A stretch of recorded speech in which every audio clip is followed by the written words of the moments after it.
日本語礼拝にお越しくださった皆様方を主の皆によって歓迎いたします。今日も主の前に賛美を捧げていきましょう。やかんなる花で弱い者にも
指導信条をもって信仰告白を捧げましょう。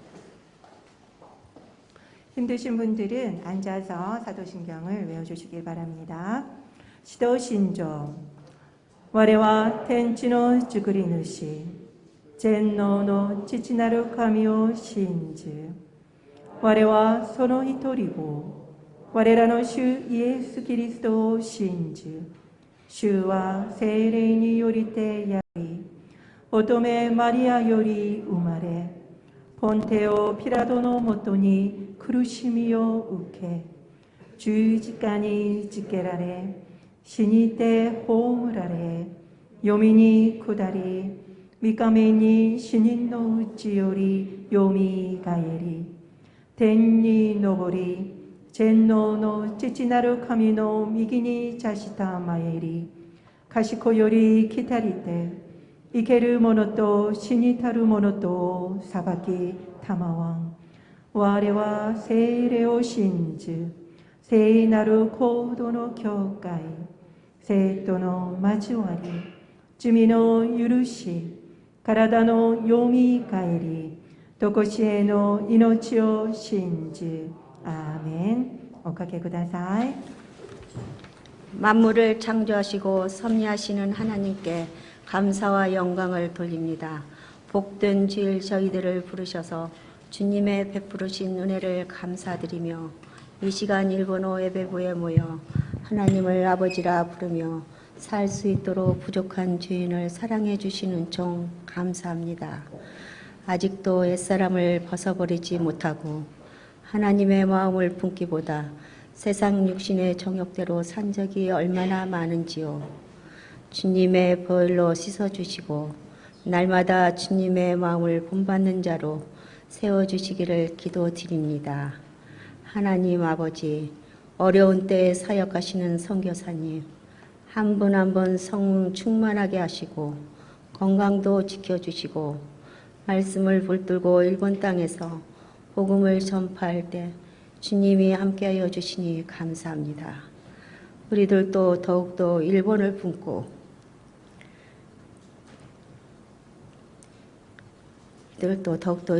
품고 기도할 때마다 복음의 열매가 맺어지게 인도하여 주옵소서. 특별히 사랑하시는 조현옥 선교사님, 이제 사역을 위해 일본으로 출국하십니다. 주님께서 모든 일정을 인도하시고 새로운 사역지에서 섬기실 때 강하고 담대한 믿음을 주시고 건강도 지켜 주옵소서. 사랑의 하나님, 우리의 모든 사정을 다 아시는 주님께 내려놓고 기도합니다. 지금 온 세상이 코로나로 인하여 많은 사람이 힘든 가운데 있습니다. 저희들 기도가 있다 하지만 깨끗한 마음도 없고 내 안일과 행복을 위해 살아온 죄인입니다. 더욱더 주님의 뜻을 찾고 깨어서 근신하며 자신을 돌아보고 믿음의 굳건히 서는 저희들이 되게 하옵소서. 이 시간 말씀을 전하시는 조현옥 선교사님, 주님의 오른 잔중에 붙으사 은혜 충만한 시간이 되게 하옵소서. 예배를 위해 섬기시는 부장님과 임원들의 노고도 하늘의 은혜로 채워주시고 만도른의 귀한 찬양과 아름다운 현신도 기쁘게 받으시고 영광 받아 주옵소서. 길이요 진리요 생명이신 예수님의 이름으로 기도드립니다. 아멘.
アメン。マンドリンの演奏感謝します。一言お祈りしましょう。愛する天皇お父様、すべての感謝と賛美をお捧げいたします。今日まで真実にお守りくださり、ありがとうございます。今捧げる私たちの礼拝と献金をお受けくださり、イオンの福音のために大いに用いてください。感謝しつつ、我らの主イエスキリストの皆によってお祈りいたします。アーメン。몇 가지 광고를 드리도록 하겠습니다. 오늘은 조현옥 선교사님이 오셔서 선교 보고와 함께 그리고 또 설교를 해주시도록 하겠습니다. 선교사님의 기도 제목을 옆에 주보에도 나와 있지만 잘 들으시고 그리고 또 5월달 출국하시게 되는데 지속적으로 마음을 담아서 계속적으로 기도를 부탁드립니다. 4월 한 달 동안 대신방을 할 계획입니다. 물론 교구에서 신방을 받으실 거라고 생각을 합니다.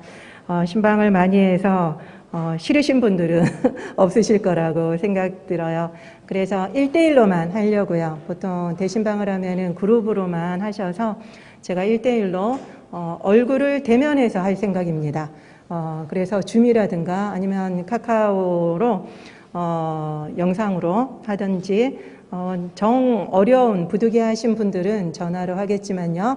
얼굴을 보면서 제가 30분 이상씩 1대1로 신방을 하고 싶으니까요. 시간과 그리고 날짜 개인적으로 신청을 좀 부탁드립니다.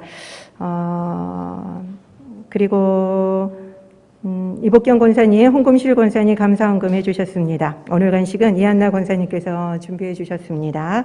감사드립니다. 오늘 말씀은 출애굽기 32장 25절에서 29절 말씀입니다.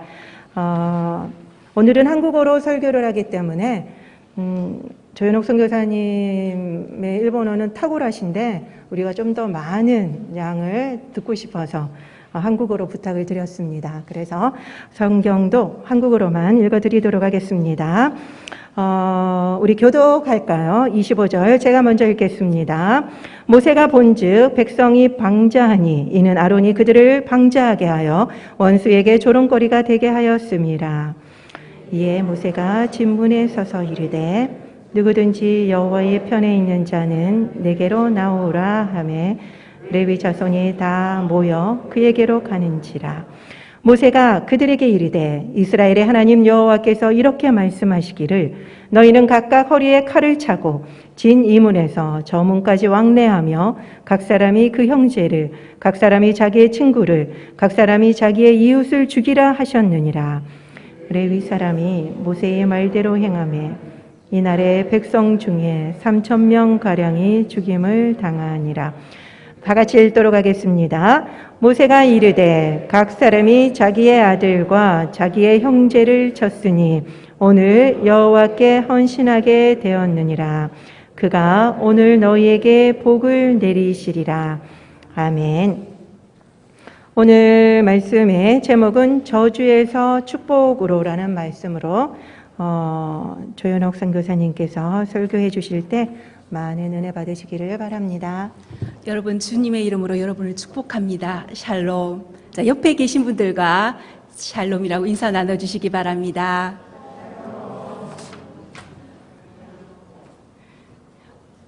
우선 오늘 본문을 살펴보기 전에 오늘의 본문과 관련이 있는 이스라엘의 12지파에 대해 알아보도록 하겠습니다. 이스라엘은 이 12지파로 형성되는데 그 이스라엘의 시작이 아브라함이었다는 사실을 여러분들도 잘 알고 계실 겁니다.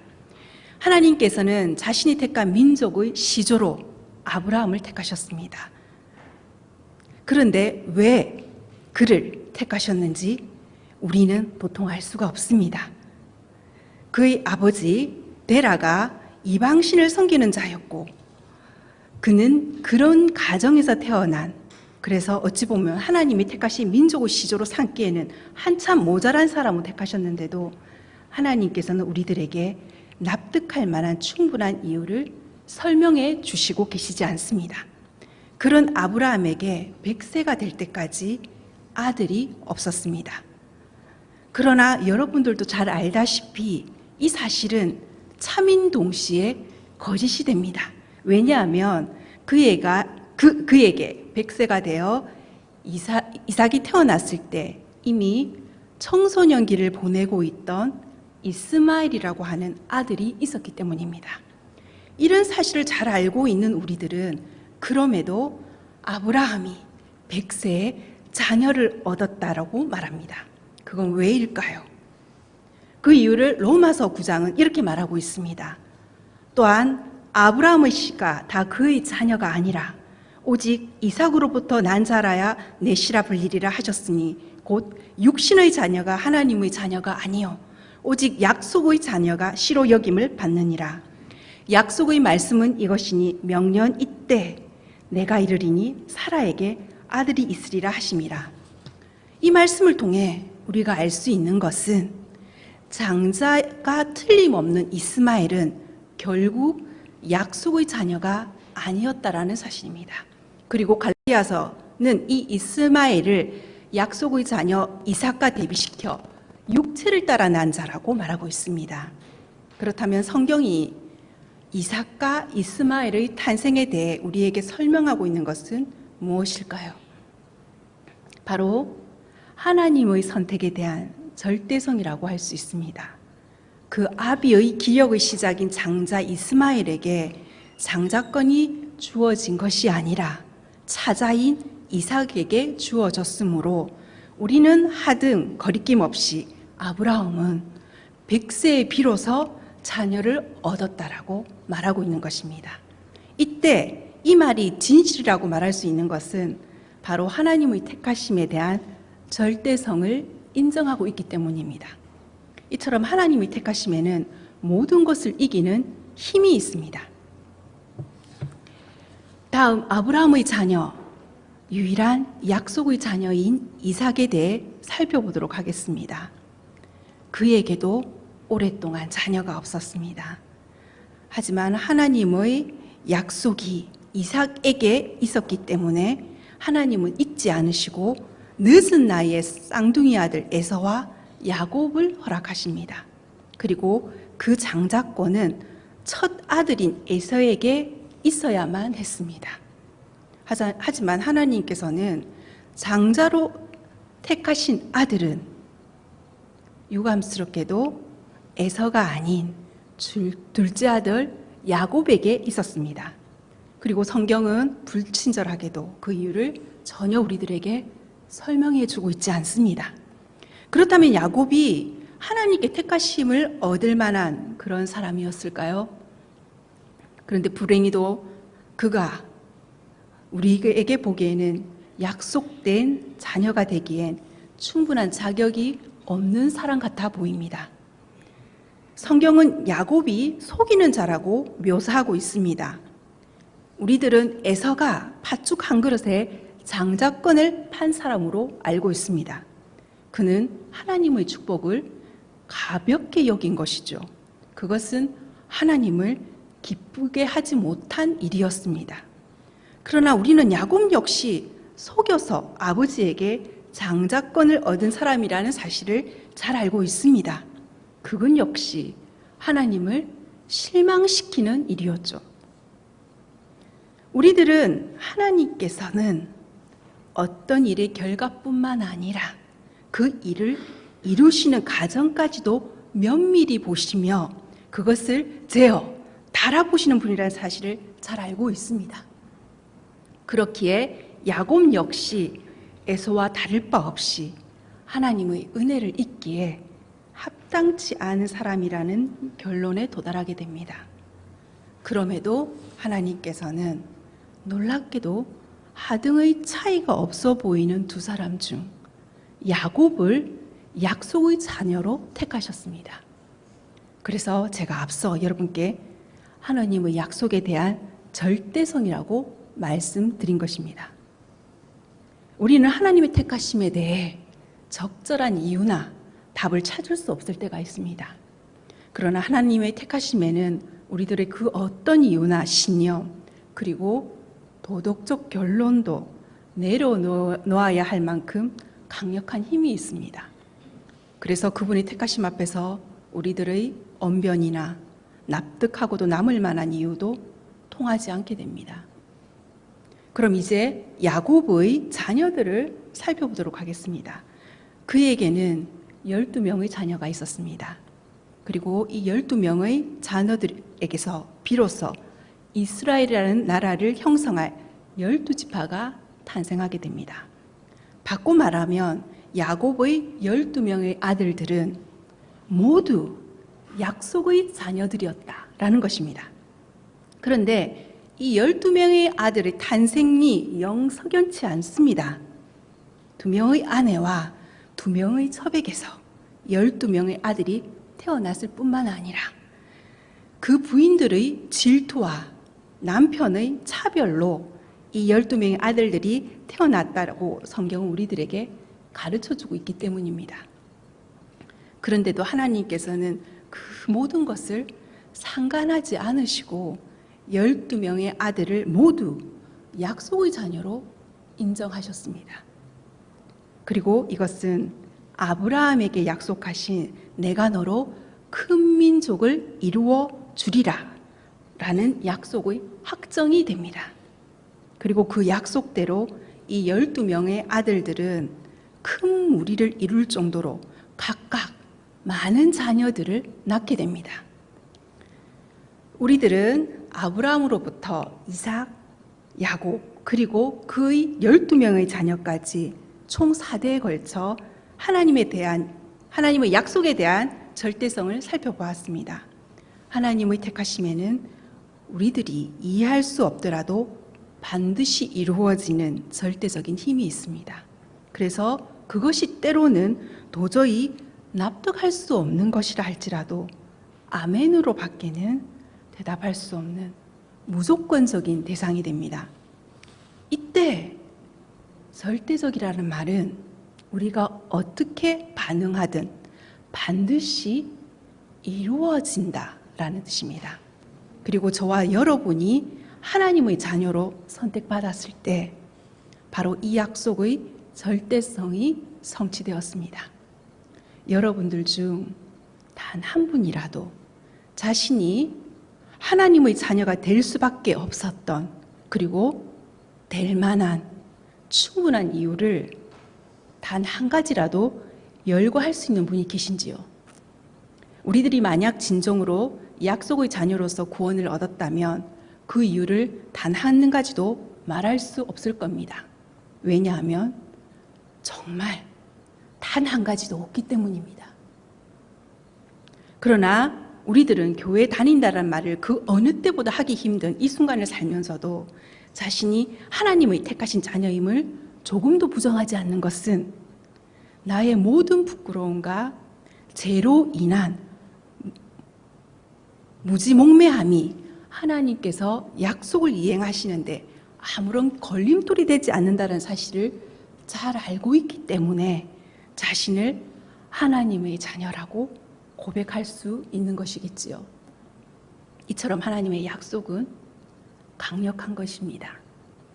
이때 우리는 자칫 이렇게 말할 수도 있을 겁니다. 하나님의 약속을 얻은 우리들은 야곱처럼 어떤 수단과 방법을 가리지 않고 행하더라도 하나님의 축복을 받을 수 있다고 말입니다. 왜냐하면 하나님의 약속은 우리가 어떻게 살더라도 절대 변하지 않을 테니까 말이죠. 그리고 야곱은 실제로 그렇게 살기도 했습니다. 여러분들은 어떠신지요? 이 질문에 여러분들은 어떻게 대답하시겠습니까?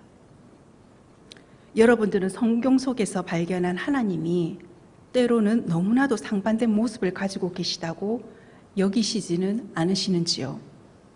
그분처럼 인자하신 분은 없는 것 같은데 어느 순간 그 누구와 비교할 수 없을 정도로 두려우신 분이기도 합니다. 그분보다 우리를 사랑하시는 분은 없는데 그분만큼 우리 안에 있는 죄를 미워하시는 분도 없으십니다. 그렇다면 어느 쪽이 하나님의 참 모습일까요? 우리가 보기엔 결코 함께 할 수 없을 것 같은 상반된 그 모습이 모두 하나님의 참 모습이라고 성경은 우리들에게 가르쳐주고 있습니다. 마치 빛과 어둠이 절대 함께 있을 수 없을 것 같은 전혀 다른 대상이 하나님 안에서는 우리처럼 혼돈 없이 질서 있게 존재하고 있습니다. 그렇다면 이제부터 오늘의 설교 본문을 통해 다시 한번 하나님의 약속의 절대성에 대해 살펴보도록 하겠습니다. 그리고 그 이면에 있는 절대 함께 할 수 없을 것 같은 하나님의 다른 면모도 살펴보도록 하겠습니다. 여러분들은 레위인에 대해 들어보셨을 겁니다. 그들은 하나님의 성전에서 일할 수 있는 유일한 이들이었습니다. 이 말은 하나님께서 자신의 임재를 나타내시는 장소인 성전을 돌보는 임무를 위해 특별히 레위인이 선택받았다라는 뜻입니다. 이 레위인은 어디에서 유래되었을까요? 여러분들도 아실 겁니다. 레위인들은 야곱의 약속의 아들들이 12명의 아들 중 첫 번째 아내 레아에게서 태어난 레이라고 불리는 아들에게서 난 자손들입니다. 그들은 하나님의 성전에서 다양한 직무를 수행합니다. 문지기에서부터 찬양, 그리고 제사장들의 제사를 돕는 등 이 모든 일들은 이스라엘의 어느 지파도 할 수 없는 것으로 오직 레위인들이 특별히 하나님께 선택받았기에 가능한 것들이었습니다. 어떻게 보면 레위 지파의 이러한 직무는 하나의 큰 축복이었습니다. 왜냐하면 성전을 위해 수정되는 모든 일들을 오직 레위 지파만이 할 수 있었기 때문이죠. 우리는 바로 여기서도 약속의 절대성이 내재하고 있다는 것을 알 수 있습니다. 유다 왕국의 왕이었던 우시야가 하나님께 범죄하여 나병을 얻게 됩니다. 그는 초창기에 꽤나 선한 왕으로 칭송받은 자였습니다. 그런데 그가 죄를 범하게 돼서 나병에 걸립니다. 그 죄는 여호와의 성전에 들어가서 향단에 분향하려고 한 것이었다고 분명히 성경엔 기록되어 있습니다. 이처럼 오직 레위 지파만이 성전에서 이러한 직무를 수행할 수 있었습니다. 그리고 이런 다양한 직무뿐만 아니라 성전의 모든 제사를 주관하는 제사장과 대제사장이 레위 지파의 한 일원인 아론의 자손에게만 허락되기도 했습니다. 그런데 이 레위 지파에 허락된 절대적인 약속을 그들은 어떻게 하나님께로부터 받았을까요? 놀랍게도 레위는 그 아버지인 야곱에게 자신의 동복 형제인 시므온과 함께 저주를 받은 아들이었습니다. 성경은 그가 아버지께 저주를 받게 된 사건에 대해 친절히 다음과 같이 설명하고 있습니다. 그들의 동생이었던 디나가 이방 민족인 세겜에게 강간을 당하자 시므온과 레위는 여동생의 부끄러움을 갖기 위해 히 족속의 남자들과 그들의 가축들을 죽이게 됩니다. 이로 인해 야곱은 시므온과 레위를 심하게 책망합니다. 그리고 이 일로 야곱은 죽기 전 나머지 아들들은 축복하지만 시므온과 레위에게는 이러한 저주의 말을 남깁니다. 시므온과 레위는 형제요, 그들의 칼은 폭력의 도구로다. 내호나 그들의 모의에 상관하지 말지어다. 내 영광아, 그들의 집회에 참여하지 말지어다. 그들이 그들의 분노대로 사람을 죽이고 그들의 혈기대로 소의 발목 힘줄을 끊었음이로다. 그 노여움이 혹독하니 저주를 받을 것이요 분기가 맹렬하니 저주를 받을 것이라. 내가 그들을 야곱 중에서 나누며 이스라엘 중에서 흩으리로다. 아버지 야곱의 입을 통해 나온 이 저주의 말은 하나님의 말씀과 동일한 것이었습니다. 즉 이 저주도 하나님의 약속으로서 절대적으로 깨질 수 없는 강력한 힘이 있다라는 것입니다. 이 저주로 인해 시므온은 그 이름은 남기지만 명맥만 간신히 유지한 채 다른 형제들보다 작은 무리를 이룹니다.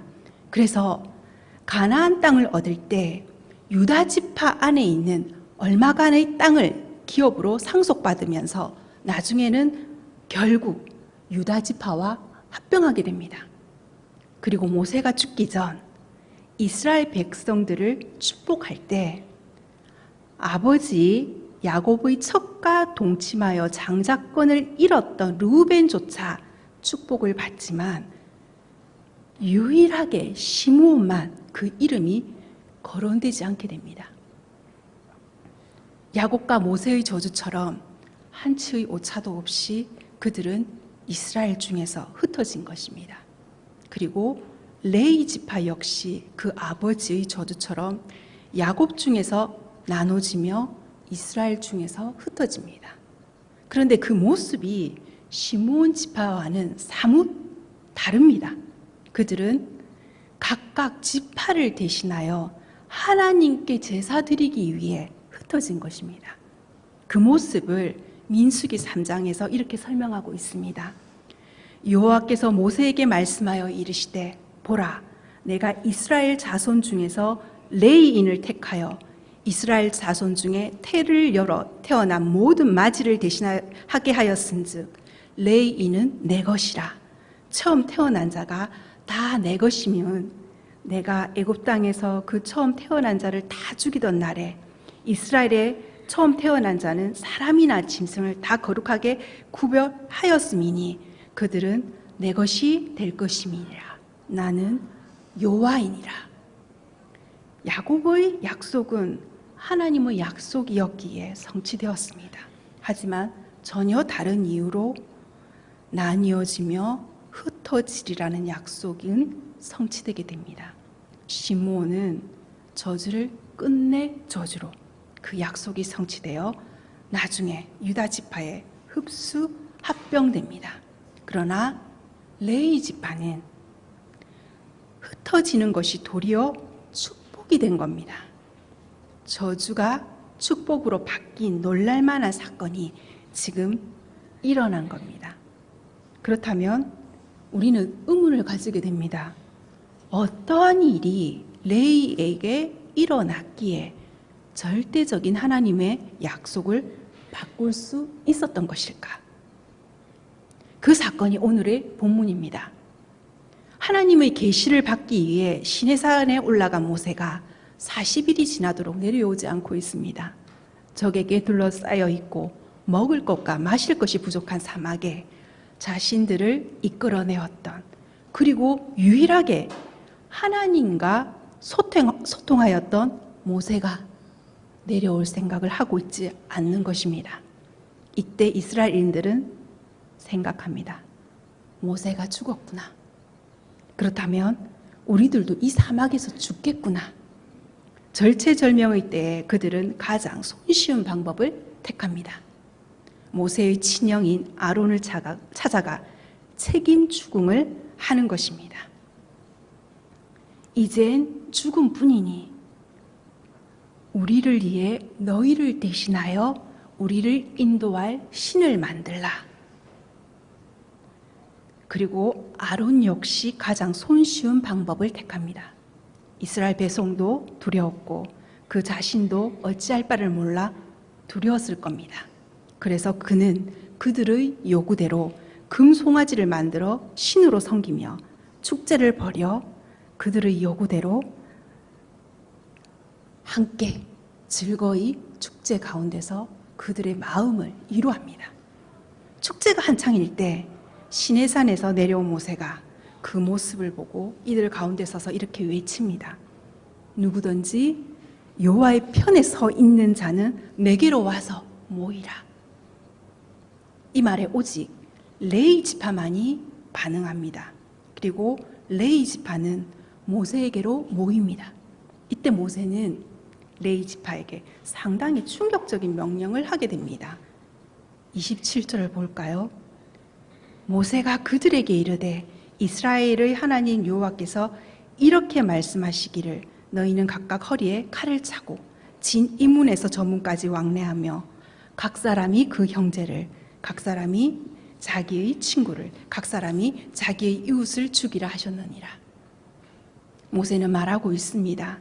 이 명령은 나에게서부터 비롯된 것이 아니라 하나님의 입술에서 나온 말씀이라고 말입니다. 그래서 이 명령은 절대적이라고 말입니다. 하지만 레위 지파는 이 말씀이 두렵지 않았을까요?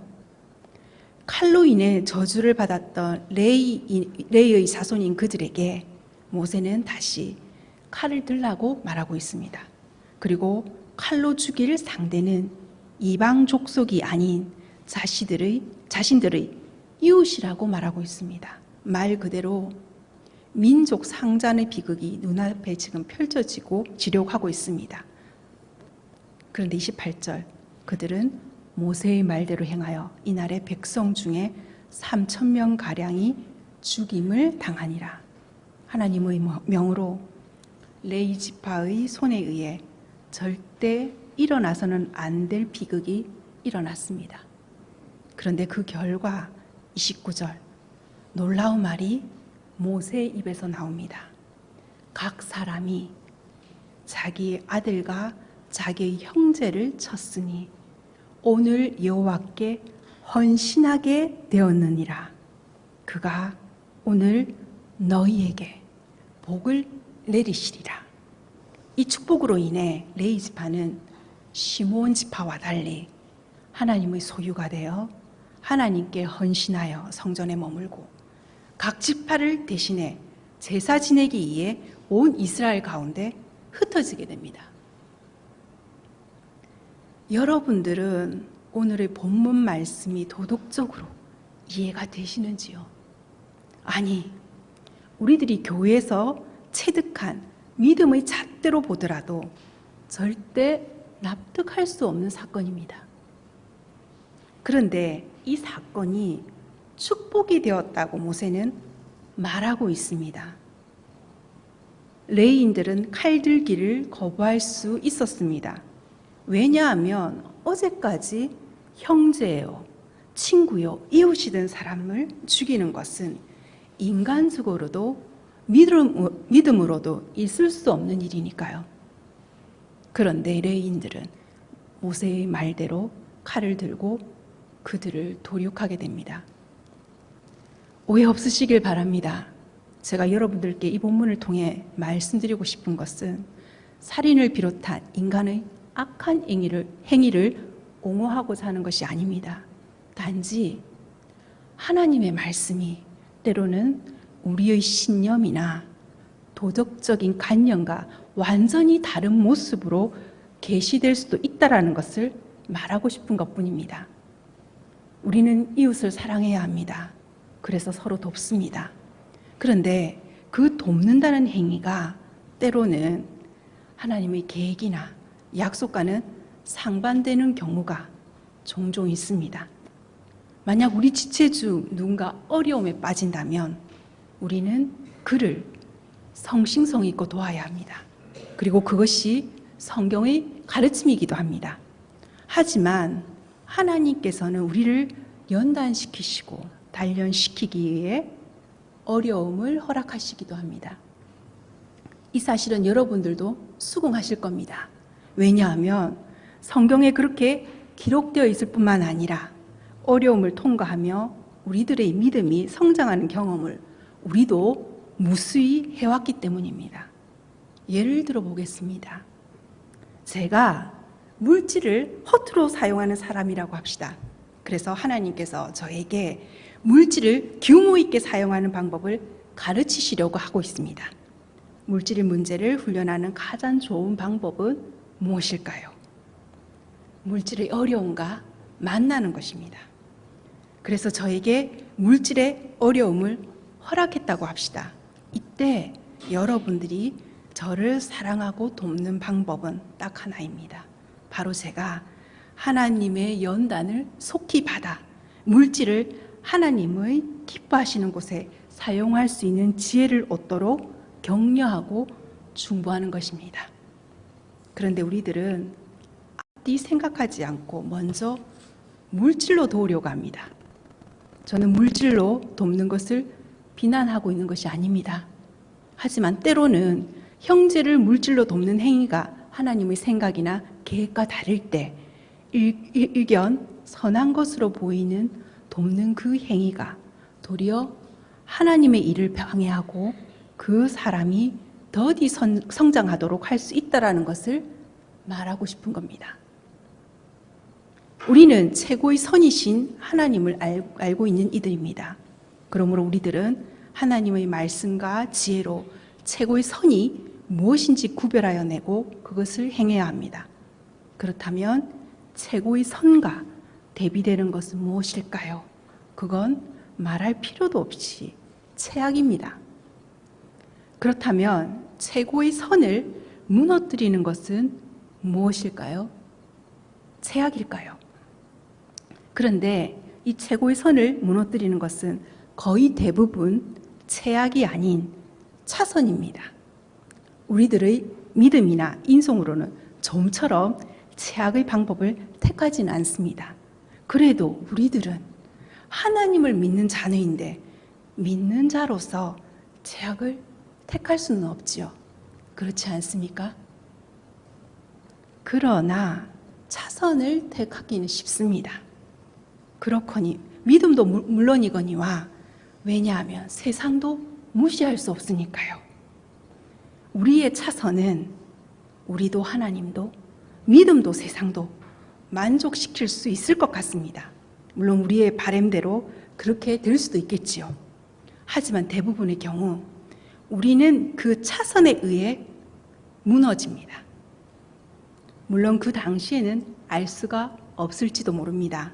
하지만 그 차선이라는 덫은 우리가 자신에게로 한 발을 내밀기를 웅크리고 기다리고 있습니다. 그리고 우리를 서서히, 그래서 자신이 무너져 내리고 있는 것을 인식하지 못하게 한 채 종국에는 완전히 굴복시키는 겁니다. 이렇게 우리는 차선의 모양을 한 올무에 넘어지기 쉽습니다. 우리의 죄가 크지만 하나님은 이스라엘 자손을 죽이실 리 없어. 그러니 내 형제를, 내 친구를, 내 이웃을 죽일 수 없어. 왜냐하면 하나님은 이스라엘 민족을 택하셨고 그 약속은 절대 변하지 않으니까. 만약 레위인들이 이렇게 자선책을 택하여 칼을 거두었다면 그들도 죽은 3,000명 중에 개수되었을 것이며 야곱의 저주를 축복으로 바꾸지도 못하였을 것입니다. 하나님께서는 약속의 절대성을 낙관한 채 죄조차도 용서해 주실 거라고 믿는 믿음이 얼마나 무서운 것인지를 이 사건을 통해 우리들에게 똑똑히 보여주고 계십니다. 여러분들 중 그렇게 생각하시는 분이 안 계시길 진심으로 바라고 바랍니다.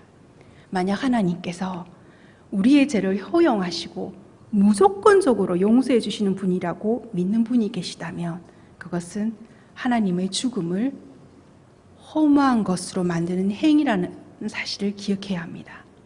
이 세상의 그 어떤 제물로도 우리의 죄를 용서하실 수 없으셨기에 하나님께서는 예수님의 십자가 사건을 허락하신 겁니다. 예수 그리스도를 믿는다는 단 한마디의 입술의 고백으로 우리의 죄가 용서받을지언정 죄를 속하는 대가는 가혹했다라는 사실을 우리는 기억해야만 합니다.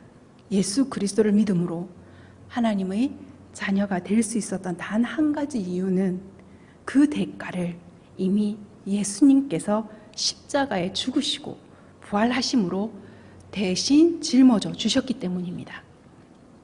많은 분들이 교회의 복음이 무너졌다고 말하고 있습니다.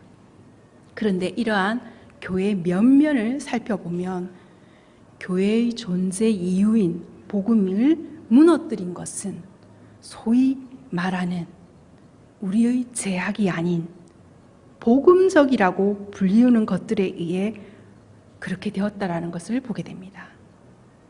나중에는 죄악의 모습일지라도 그 시작은 복음적으로 보인 그것으로 인해 오늘날의 교회가 무너져 내린 것이지요. 이처럼 우리들의 신앙이 지금 무너져 있다면 그 이유나 원인의 대부분은 누구나 악하다고 여길 만한 일들 때문이 아니라 내가 옳다고 여긴 믿음의 소신 또는 신념 때문일 수도 있을 겁니다. 이것은 옳아 라고 말할 때 그 옳고 그름을 판단하는 근거는 무엇입니까? 오직 믿음입니다. 그런데 그 믿음을 행하는 우리의 선하고 옳은 행위가 때로는 하나님의 시각에서는 전혀 그렇게 여겨지지 않을 수도 있습니다.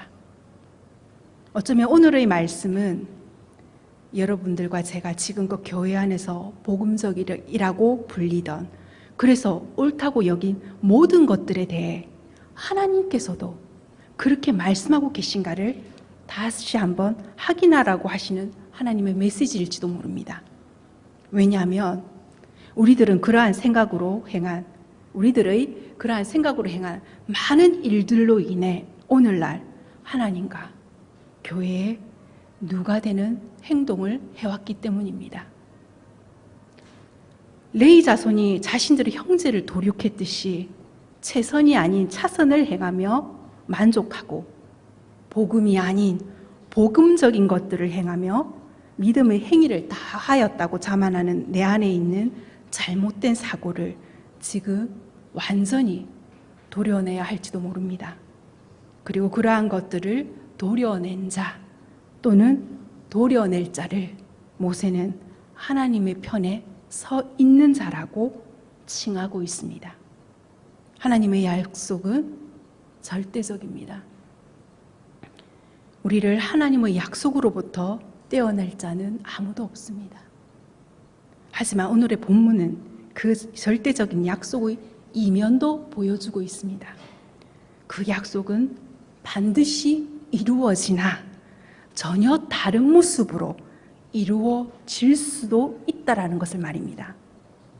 레위 지파의 사람들은 차선이 아닌 최선을 택했고 사람에게는 눈살 찌푸릴 방법일지도 모르나 하나님께로 난 방법을 택하여 행하였기에 저주를 축복으로 바꿨을 뿐만 아니라 또 다른 축복도 받게 됩니다. 레위 사람 제사장과 레위의 온 지파는 이스라엘 중에 분깃도 없고 기업도 없을지니 그들은 여호와의 하제물과 그 기업을 먹을 것이라. 그들이 그들의 형제 중에서 기업을 가지지 않을 것은 여호와께서 그들의 기업이 되심이니 그들에게 말씀하신 같으라. 이는 내 하나님 여호와께서 내 모든 지파 중에서 그를 택하여 내시고 그와 그의 자손에게 항상 여호와의 이름으로 서서 섬기게 하셨음이니라. 흩어진 대가로 다른 지파들은 분깃과 기업으로 가나안 땅을 차지하였으나 레위 지파에게는 땅이 없었습니다. 아무것도 차지하지 못한 것처럼 보이는 그들에게 하나님께서는 엄청난 축복을 주십니다. 나 곧 여호와인 내가 너희들의 분깃이요 기업이 되리라. 우리들도 레위 지파와 동일하게 하나님을 기업으로 받은 자들입니다. 그렇다면 내가 아는 지식과 경험과 믿음의 한계로 결론 내린 복음적인 것들이 아닌 말씀과 기도로 새롭게 해서 하나님의 빛으로 조명된 하나님의 복음을 쫓아 행함으로 하나님께 축복받기를 간절히 소망합니다. 그것이 크리스찬인 우리들의 존재 이유이며 그리스도의 몸 되신 교회의 존재 이유입니다. 그리고 만약 우리가 그 이유를 잃어버려서 지금 이 모든 환난이 닥친 거라면 하나님께서는 우리가 지금 겪고 있는 이 모든 일들을 통해 차선이 아닌 최선을, 복음적인 것이 아닌 복음을 택하게 하셔서 우리의 그리고 교회의 계도를 수정하시기 위함일지도 모릅니다. 그리고 또 하나 우리가 믿음 가운데서 새롭게 시작해야 할 것이 있습니다. 그것은 우리가 바로 특수한 일본어 예배부에 속해 있기 때문입니다. 여러분들이 어떤 이유로 지금 여기에 모여 있는지 저는 알 수 없으나 여기에 모인 우리가 공통되게 고백하는 것이 있을 겁니다. 우리가 하나님의 인도하심으로 지금 이곳에 있다고 말입니다. 우리가 하나님의 계획하심을 믿는다면 여러분들도 이 사실에 모두 동의하실 겁니다. 우리들에게 일본은 참 어려운 나라입니다. 제가 지금까지 살펴본 일본은 왜 교회가 약할 수밖에 없는지 밤새도록 얘기해도 시간이 부족할 정도로 영적으로 참으로 가난한 나라입니다. 그리고 영적으로 뿐만 아니라 그 외에 무수한 이유들이 더 많아서 참 일본은 우리들에게 어렵게 다가오는 나라입니다. 굳이 이 시간에 이곳에서 그 이유를 하나하나 열거하지는 않겠습니다. 왜냐하면 여러분들도 제가 무엇을 말하고 싶은지 충분히 아실 테니까요. 그럼에도 하나님께서는 이 교회에 일본어 예배부를 두셔서 한국 땅에서 일본을 중보하기 위해 여러분을 모으셨고 또 저를 일본으로 보내셨습니다. 저희에게는 일본을 사랑할 수 없는, 그리고 사랑하고 싶지 않은 수만 가지 이유가 있습니다.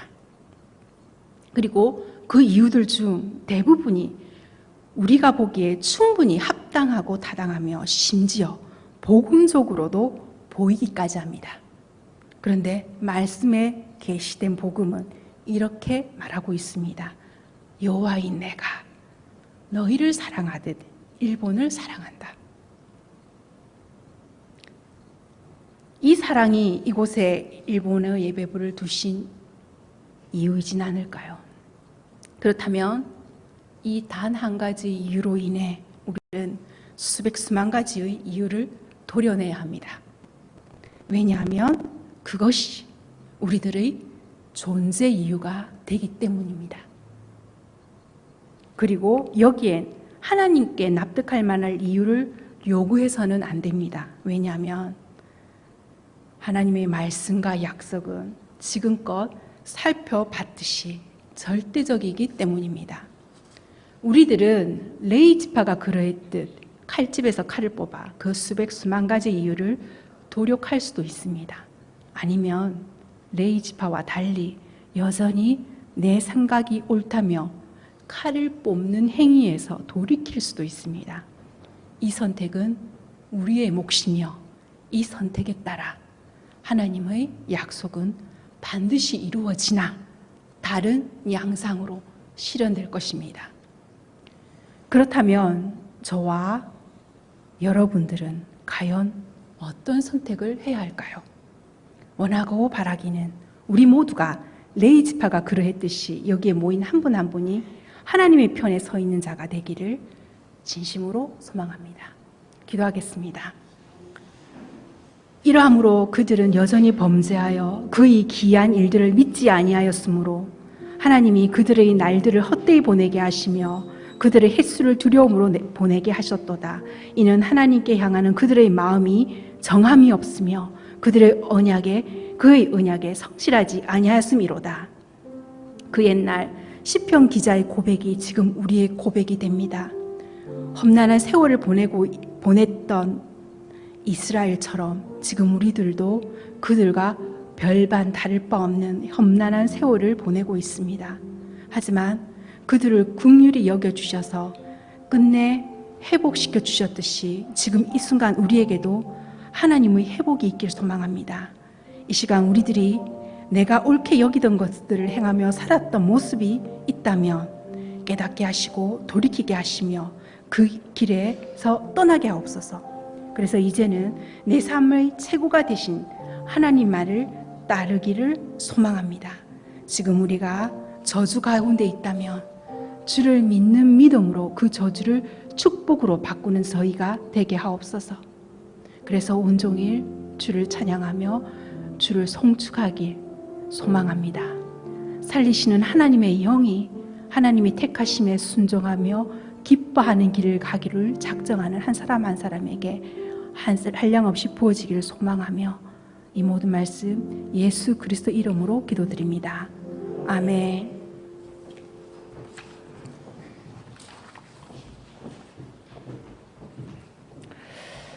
네, 감사를 드립니다. 이 시간에 우리 선교사님을 위해서 함께 기도했으면 좋겠습니다. 기도 제목 보시면은 1번하고 4번을 특별히 우리가 기도했으면 좋겠는데요. 1번이 아니라 2번하고 4번요. 이제 선교사님이 들어가시면은 사역제를 변경할 예정입니다.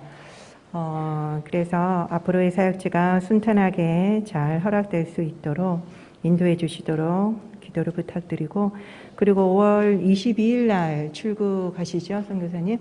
네, 5월 22일 날 출국하시는데 그 동안에 한 달 조금 더 남은 이 여정 동안 한국에서의 일정도 하나님께서 지켜주시고 또 은혜가 넘치도록 이 시간에 함께 우리 선교사님을 위해서 기도했으면 좋겠습니다.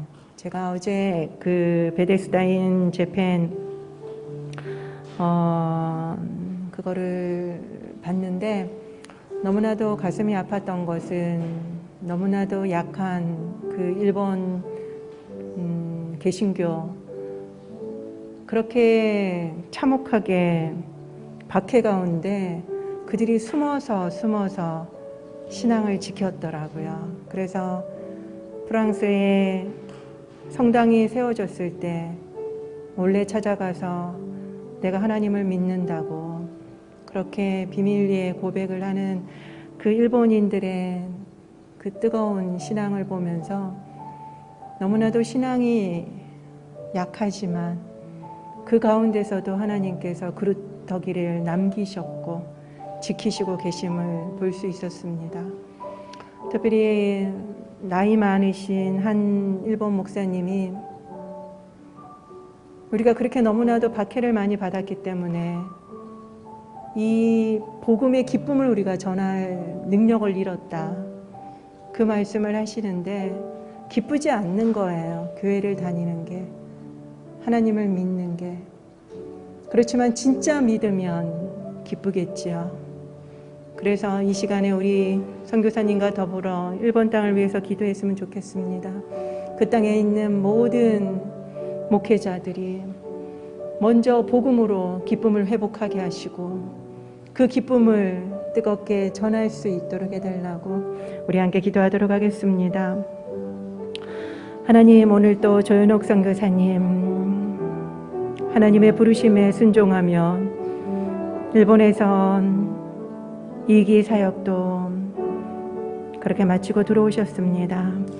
앞으로의 일정을 주님 앞에 의탁하며 또 하나님의 음성을 듣고자 한국에 들어와서 여러 가지 건강 검사와 더불어 수술과 더불어 여러 가지 일정들을 지금 한국에서 보내고 계십니다.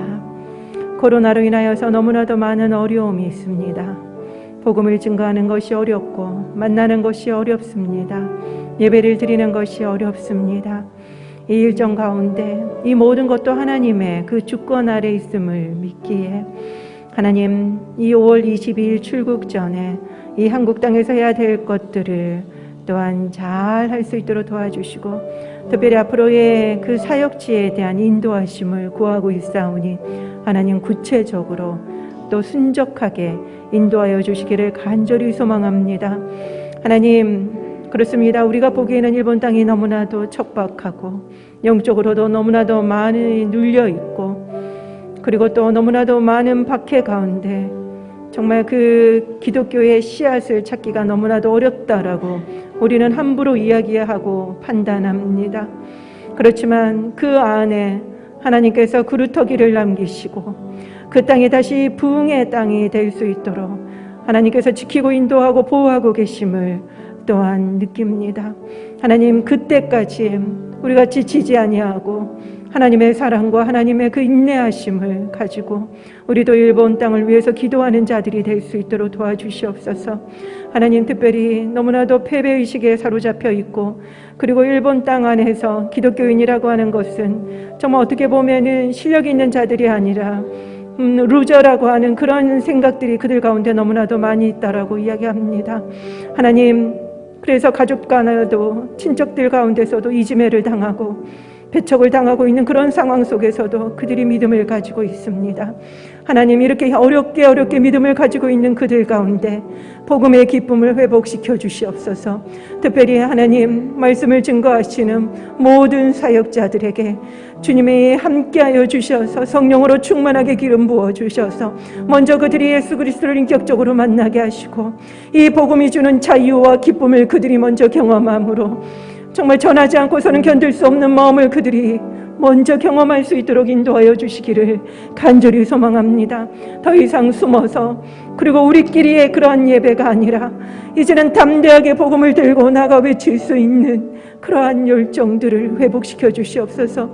하나님, 젊은 목회자들의 수가 너무나도 적고 무목교회가 너무나도 많은 일본 땅 1%도 되지 않는 그 땅을 주님께서 누구보다도 가슴 아파하시고 마음 아파하실 텐데 하나님, 더욱더 우리가 마음을 모아 기도하게 하시고 하나님, 우리에게 주님의 눈물과 심정을 주시기를 간절히 소망합니다. 22일 날 또 나가게 되는 5월 20일 날 나가게 되는 우리 선교사님, 무엇보다도 건강을 허락하여 주시옵소서. 강건케 하여 주시옵시고 그리고 또한 이 딸을 또 이 일본 땅에 보내야 되는, 한국과의 관계도 좋지 않은 이 일본 땅에 보내야 되는 그 가족의 마음을 주님께서 위로하여 주시며 늘 평안과 기쁨으로 주님께서 위로하여 주시기를 간절히 소망합니다. 하나님, 앞으로의 사역도 주님의 손에 올려드리오니 주님의 이름만 영광 받아 주시옵소서. 하늘과의 관계도 회복되게 하시고 이럴 때일수록 우리가 기도의 끈을 놓지 않도록 인도하여 주시옵소서.神様、ここにいる一人の祈りをどうぞ聞き入れ祝福してください。主イエスキリストの皆によってお祈りいたします。アーメン。では皆さんお立ちいただきまして共に賛美いたしましょう。聖霊がここに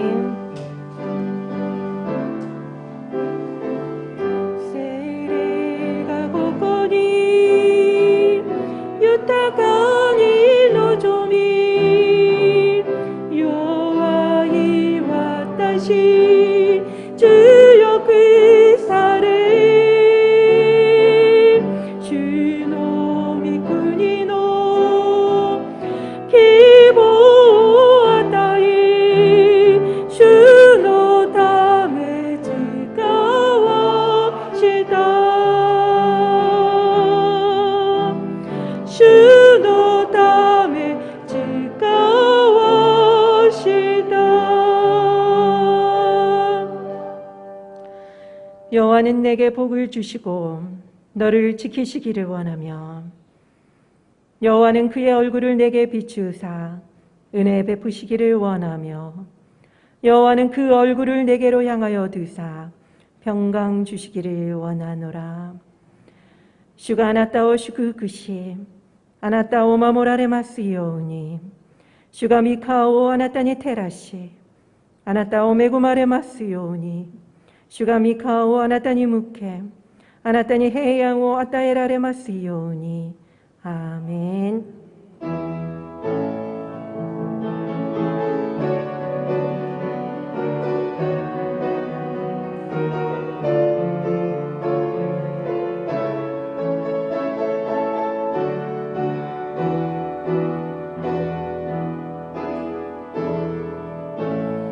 アーメン。神様に感謝の握手を捧げましょう。